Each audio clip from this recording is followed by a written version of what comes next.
Cara, vamos lá. Eu acho que tem uma coisa muito legal. Esse dia eu tava passando aqui no... É onde eu moro aqui, perto, na praia, que o pessoal chama de Praia da Macumba, né? E tinha um cara no quiosque tocando um violão, né? E eu passei de longe assim, eu já tava vendo que o cara tava desafinado, né, cara? Falei, nossa, bicho, o cara tá tocando pra ninguém. Esse deve ter sido um cara aleatório que pegou um violão, vou cantar aqui. Então existe já esse estigma do cara do boteco e tal, né? Uma coisa ruim, porque tem gente ruim, mas tem gente excepcional. Foi o seu caso, né? Que chegou até aqui onde você tá hoje. Então, eu queria que você me falasse um pouco, cara, de como que foi esse começo. Eu acho que você já falou algumas coisas de como que você conseguiu se diferenciar. Mas, cara, eu queria que você falasse mais, tentasse ser um pouco mais específico.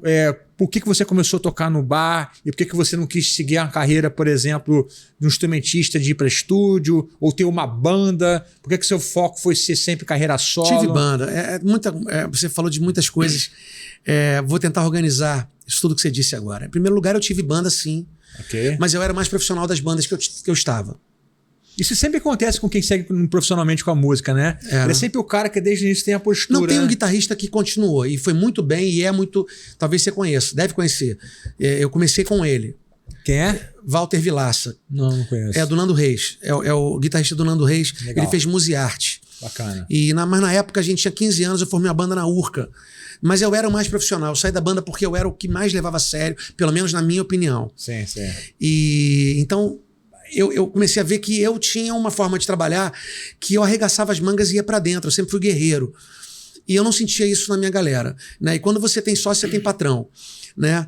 Então, quer dizer, essa coisa de votação para chegar onde você quer. E eu nunca tive uma galera que tivesse tão empenhada quanto eu, na minha opinião. Tá? Bom, a questão de não ser só guitarrista, eu comecei como guitarrista, tinha uma voz de garoto, uma voz de menino, mas uma voz afinada, né? E eu tocava guitarra primeiro nas bandas, né? Sempre com a formação, eu gostava muito, eu me lembro ouvindo muito Steve Ray Vaughan, Robert Cray, ouvindo muito Celso Blues Boy aqui no Brasil, porque o Celso tinha uns solos de blues com mais melodia, eu sempre fui um cara romântico, então tinha eu sempre gostei muito do Barão, da coisa dos Beatles, bom, e era guitarrista. Só que eu sentia a necessidade de cantar. E a minha voz foi amadurecendo com a idade, né? Você vai sendo aquela vozinha de menino e vai criando corpo na voz. E nos karaokês, eu comecei a ver que quando eu cantava as pessoas paravam para me ouvir e gostavam. Porque não adianta você achar que você é o cara se o público não comprar a ideia. Eu sou um ótimo guitarrista, mas você não vende o peixe tocando guitarra, então... Tinha também um carisma ali, né, que você tá falando. Além de cantar bem, você tinha carisma. Porque assim... A guitarra e o violão, eles se complementam muito. Eu, quando quero cantar alguma coisa, eu consigo encontrar, mesmo que eu não saiba, estou estudando agora para saber onde eu estou na escala, em qual escala que eu estou, em qual situação que eu estou. Estudei um pouquinho, mas eu consigo, cantando, chegar onde eu quero. Porque eu tenho... Quem falou isso foi o Guilherme Arantes. Perguntaram de mim, olha, o Guilherme Arantes, o Alex é muito musical. Adorei ouvir isso. Ele é muito musical. Eu acho que eu sou mesmo. Então eu consigo chegar nas notas que eu quero como se eu estivesse cantando. Entendi. Então, com isso, eu acho que eu consegui fazer solos interessantes que o pessoal falou que gostou. Tá, mas nessa época, então, quando que você começou a sair de casa pra... Meu avô queria que eu fosse contador. O lema lá em casa é o seguinte, fez 18 anos, tem que trabalhar. Classe média, minha mãe professora. E aí eu comecei a trabalhar numa empresa com meu avô. E meu avô queria que eu fosse um executivo. Isso me ajudou muito, a política de empresa. Aprender a botar a camisa para dentro da calça, fazia barba, chegava barbado, meu avô tá apaixonado. Então, comecei a ser pontual, né? Isso tudo me ajudou a ser o profissional que eu sou hoje também. Levei isso para cá. Mas meu avô queria que eu fosse contador. Meus 2 primos são contadores, mas eu não tinha nada a ver com contabilidade. Fui ver balanço na minha frente, não era a minha praia, entendeu? Ao mesmo tempo eu estava acostumado com salário fixo. Eu tinha os benefícios. Você ficou quanto tempo como contador lá? Eu estava estudando para contabilidade. Sim. Eu fiquei no departamento pessoal, eu calculava o salário dos caras. 4 anos. Ficou 4 anos. Então 4 você ficou... 3 anos e pouco. Jornada dupla, né? Jornada dupla. Entendi. E aí, eu me lembro que eu namorava uma menina, né? O pai dela era contador, né? No momento que eu falei, não quero mais, vou trancar a faculdade, vou ser músico. O pai dela me distratou. Não é mesmo? Porque o músico ele tem um estereótipo, né? Você chegou a fazer faculdade de contabilidade? É um período, né? Ah, entendi. E aí meu avô, esse cara, eu terminei o relacionamento, porque o cara foi grosso comigo. E aí depois virei bom partido, mas naquela época... aí peguei um barzinho. A minha irmã tinha uma amiga que tinha um barzinho, eu ficava com essa menina de vez em quando. O pai dela tinha um bar e eu comecei a tocar nesse bar em Copacabana. Não tinha ainda música ao vivo lá? Não tinha música ao vivo nesse bar, eu fui o primeiro a cantar. Você criou ali. uma cena. Criei uma cena nesse bar. E todos os meus amigos de Copacabana, eu sempre fui querido, meus amigos iam me ver tocar, porque gostavam de me ver tocar. Dali surgiu um outro bar, chamado Cosa Nostra, em Botafogo, na Rua da Passagem, que aí eu comecei a abrir show do Claudio Zoli, das bandas, Frejá tinha uns trabalhos de rock, bandas de blues, e aí eu comecei, e lá surgiu uma banda. Aí comecei a fazer o Rock Story em Teresópolis e não parei mais, cara. Aí... Não, mas vamos lá, eu gosto da parte, porque tem muita gente que tá vivendo esse momento aí, cara. Isso. Você falou uma coisa que eu também quero salientar. Os pontos que eu acho que são importantes para a audiência aí, eu vou salientar. A gente falou de networking, not working. A gente falou também... Qual foi o outro ponto que eu falei que eu salientei? Ponto pra caramba. Mas um outro ponto importante agora, cara, você criou uma cena num bar. Você não chegou assim, porque às vezes a galera pergunta, pô, como que eu começo a tocar? Ué, cara, pede um espaço num lugar. Tu pediu, ué? Posso botar aqui um violão e voz e fazer um trabalho? Ué, por que não? A galera fica esperando demais as coisas acontecerem, né? Não. E as pessoas precisam das pessoas, entendeu? E você tem que encontrar maneiras de conquistar aquelas pessoas que estão no bar, né? Quando você vai num bar, você vai para comer um petisco, tomar alguma coisa e ouvir uma música de fundo. Por isso é que o músico muitas vezes fica chateado que não é aplaudido.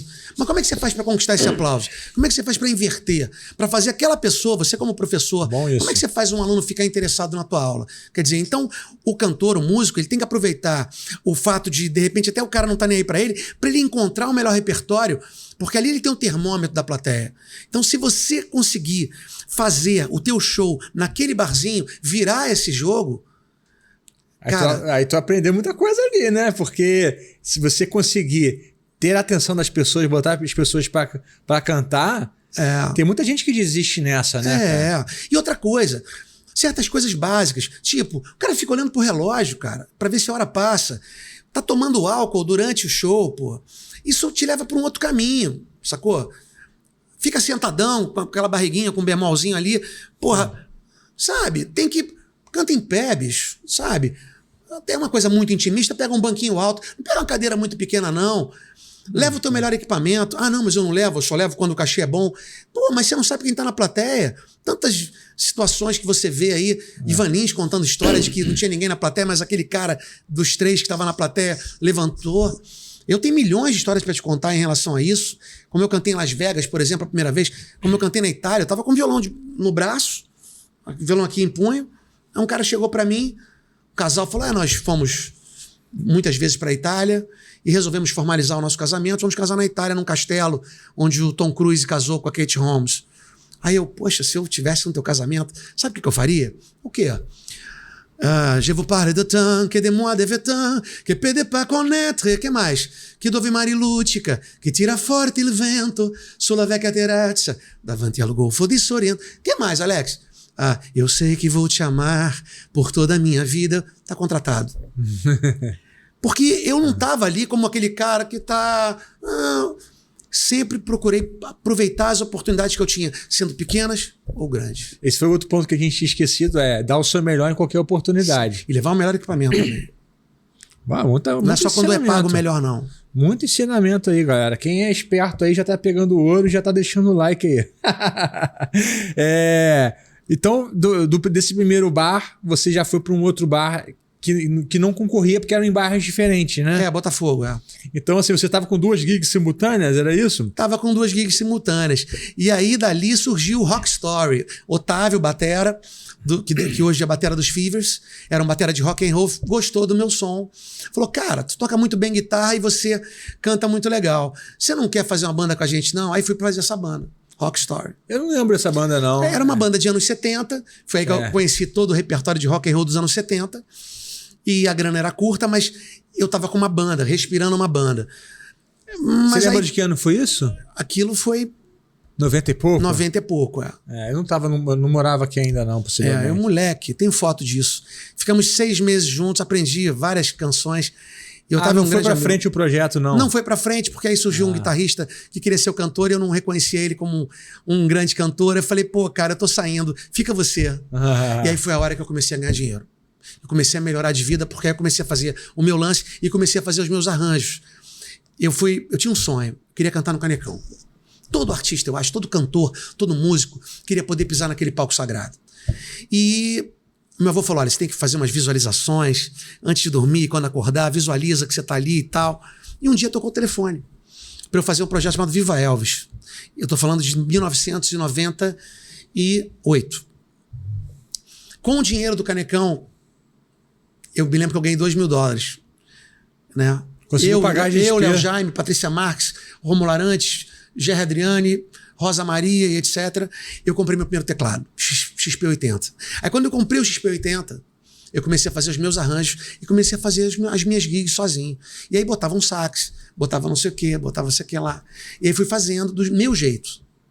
Ali eu comecei a já ganhar melhor e foi muito bom para mim isso. E eu comecei a fazer, eu programava as baterias, eu tinha um repertório extenso, eu fazendo os arranjos.